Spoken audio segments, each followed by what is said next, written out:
Hello, everybody. It's Christina Fasonic broadcasting live from Wheeling, West Virginia this evening. Finally quit raining. The sun came out, but I think fall is here anyway. I'm thinking I don't know if I like that or not. I'd like to bring on my co-host, Dr. Damian Dressick. Hello, Damian.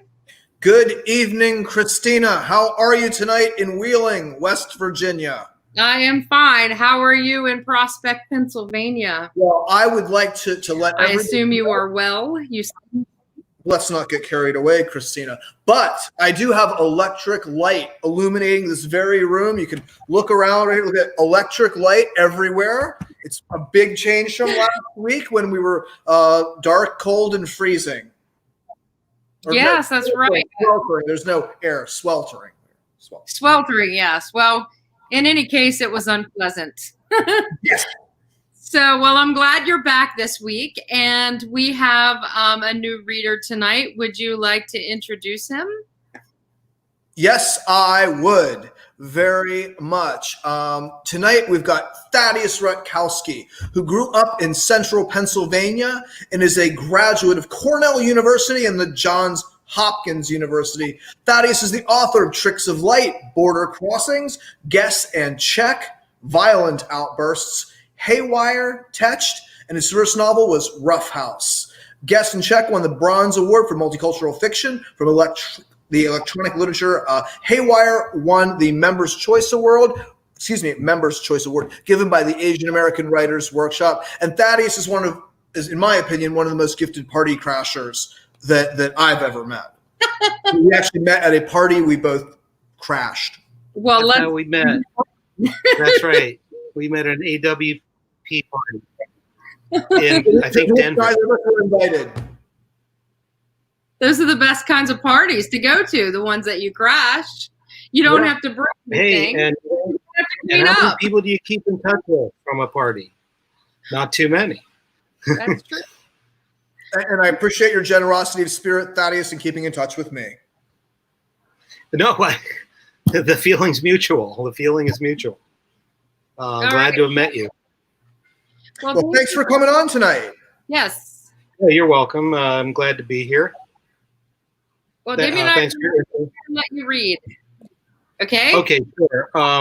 Yeah, I'm going to read just the first chapter of my book, Haywire, which was published originally by Start Your Own Books in Buffalo, and when Start Your Own shut down, the book was reissued recently by Blue Streak, so it's still available.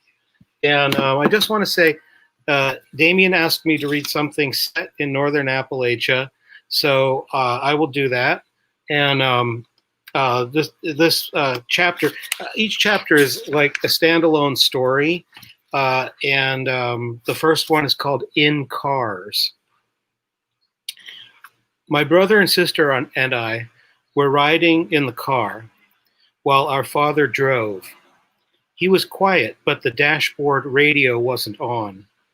His silence was a sign that he could become loud at any moment, so we didn't say anything. Suddenly, he pulled the car to the side of the road and stopped.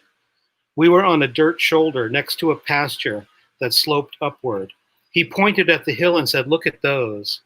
I could see among the scrubby plants and limestone rocks a couple of white, egg-shaped objects the size of soccer balls. "They're puffballs that haven't turned to dust," he said. We got out of the car and walked up the hill next to the fresh fungi. I saw some dry specimens. I stamped on them with my shoe soles, and their spores filled the air like smoke. We broke the white objects off at the ground. Some soil stuck to the root fibers. "Dirt is a good sign," he said. "It means they aren't poisonous." At home, he cut up the puffballs and fried the slices. Each cross-section was large enough to fill a frying pan, so he cooked one slice at a time. We ate the soft slices with butter and salt. To me, the puffball tasted a little moldy, but it barely tasted like anything at all. "We'll find wild food more often and grow what we can't find," my father said. "For protein, we'll hunt and fish. We'll be self-sufficient, live like the Amish. We'll have no contact with the outside world. I looked around the kitchen and saw several electrical appliances. I also saw a number of brand name goods. The room itself was dingy, papered in a yellowing rose pattern and lit by a couple of incandescent bulbs. I turned to my brother and sister, who also had white slices on their plates, and said, "Maybe someday we can move into town." This family will never live in a split level, my father said, or a ranch house. Those are the marks of the bourgeoisie. After the food, my father gave me a glass of beer. I brought it into the living room and set it on the arm of the couch while I watched television. My father drank beer and bourbon in the kitchen while he waited for my mother to come home. The boy who lived next door invited me to his clubhouse. I walked to his backyard and saw a large box built from wood planks. "Before you can come in," the boy said, "you have to say the password."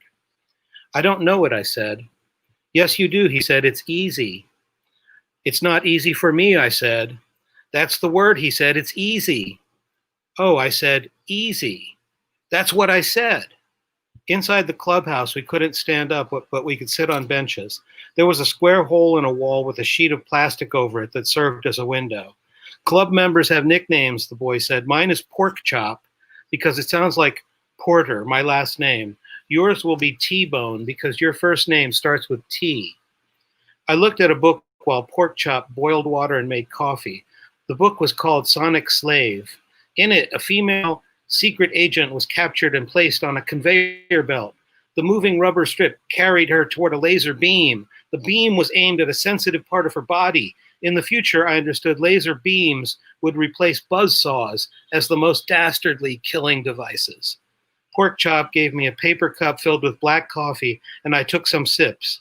The coffee tasted bitter, and it had another unfamiliar flavor. The liquid stung my throat and burned my stomach. By the time I finished the cup, I felt woozy. "If you want to be a full-time member," Pork Chop said, "you have to pass the admission test." "T-Bone," Pork Chop asked, "do you have anything to say?" I shook my head no. "If you do, just pipe up." I didn't pipe up. I heard an adult voice calling my name. "I have to go," I said. Pork Chop picked up Sonic Slave and started to read. At home, I went to my bedroom. I shut the door, but I couldn't hear my mother's and father's but I could hear my mother's and father's voices. "I need cash," my father said. "When I go out, I'm not flush. I don't want people to say to me, 'If you're so smart, why ain't you rich?' Maybe you should get a job," my mother said. "I can't join the rat race," he said. "That's a waste of life." "You could borrow money from your parents." "I could ask, but they'll tell me to get a job." That's what they've been saying for years, but they've also been saying, "You're not qualified to do anything." Actually, I'm overqualified to do most things. "Maybe we don't need money," my mother said. My father's voice became louder. "How can I find work if I'm underqualified for everything and overqualified for anything?" "I can't answer that," my mother said. I heard a door hit its molding as my father left the house. I looked out a window and saw his car approach the one intersection in town.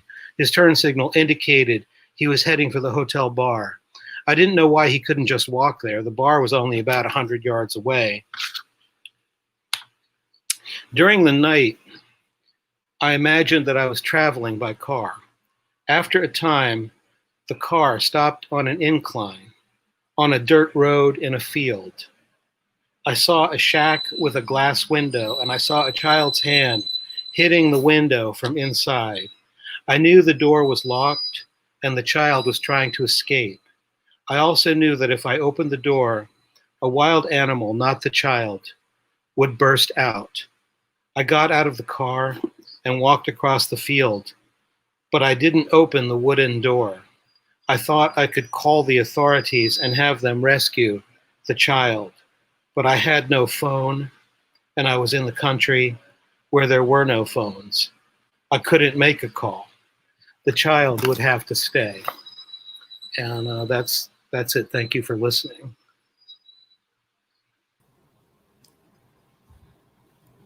Can you can hear me? Okay.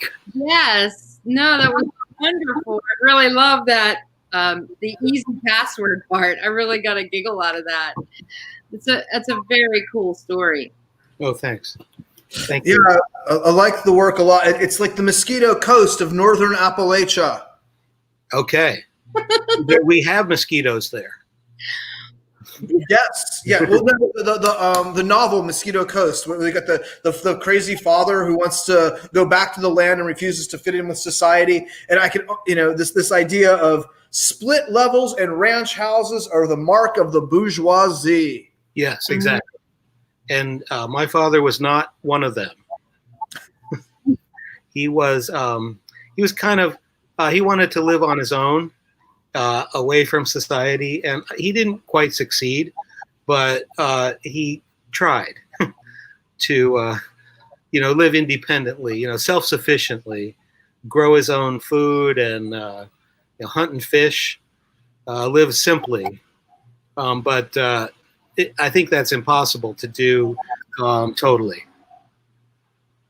especially these days. I think it's more and more challenging now than ever before. Yeah. Basically, he was a hippie, I guess. Well, they're around still. Yeah. But I love the he's a hippie, but he's kind of an ill in the fictional version. He's this very ill-tempered hippie. Right. He was not happy with, I guess, his reception. He was an artist, and he was frustrated. And I think that has to do with cutting yourself off from society. I think that in order to succeed, you should be more part of a community. It's difficult to do it just on your own and expect people to come to you. I think you have to go to your community to get your work out. So he was very frustrated, but I think he was also very talented. This is my real father, not the father in the fiction is based on my real father, but he's exaggerated. And of course, he's more passionate or more emotional than, in regular daily life. Yeah. Yeah, I love the scene at the end with the kid in the car. Me too. Right. Yeah, the end is the secret. I think that the kid is trapped and wants to help this. The kid sees a trapped child and wants to help the trapped child. It's himself. And It's a dream. He dreams that he sees this trapped child and cannot rescue the child, though he tries. And that's kind of the point of the story. And everyone is named after cuts of meat. Yes, exactly. There's a steak and there's a pork chop. Yeah, there's a T-bone steak. All these names are overheard. They are not made up. And some people still call me T-bone. When I was growing up, my parents were close friends with a guy named Pork Chop. And he held that nickname well into his age. So once you're Pork Chop, I guess you're Pork Chop for life. I wouldn't introduce myself that way, but some of my old friends still remember it. Sure. PC for short. Yeah. What, just P for short? PC for short. PC. Pork Chop. Oh, yes, exactly. Call him PC. Exactly. Why? Why do they call him PC? Or just P-Chop. Peach. Yeah. That's his rap name. Right. P-Chop. Right. Yeah. Where do these names come from? I don't know. It's just I think it's part of the idiomatic way of speaking. In the country, everyone has a nickname. In the town where I grew up, everyone had a nickname. There was Sugar, a guy named Sugar lived in the town. Why? I don't know. Well, I think you're the only T-Bone I've ever met that did not go into music. I thought he was like requisite. If you're T-Bone, you have to become a music producer, a bass guitarist. Yeah, exactly. You have no choice. Exactly. I know that moniker on you. I know that. I don't go by. I can't live up to that. It's T-Bone on the bass. Right. Awesome. Right, just in the story.